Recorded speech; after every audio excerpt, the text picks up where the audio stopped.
তুমি এখানে কি করো? ভাই চুল কাটতে এসেছি, আপনি কাটবেন? আমি তো এখানে সেখানে চুল কাটি না, আমি সুইজারল্যান্ড থেকে চুল কাটি। ভাই তাহলে আমাকে দিয়ে এখান থেকে কাটে যান। বসেন বসেন ভাই, বসেন। ভাই বসেন ভাই, বসেন। কি কাটিং দেবেন? আমি তো যেখানে সেখানে চুল কাটি না, আমি সুইজারল্যান্ড থেকে কাটি। যেহেতু তোমরা বলেছো এখন কেটে দাও, এখান দিয়ে তেরাত করে ফালাই দিয়ে সুইজারল্যান্ডের একটা কাঠি মেরে দাও।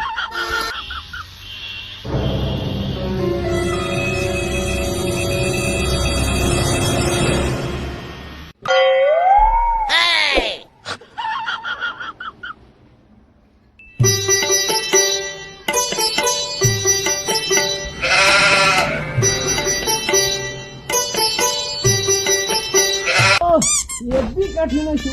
Wow wow, nice, good good. আচ্ছা গুড, থাকো তাহলে তোমরা, আমি যাই।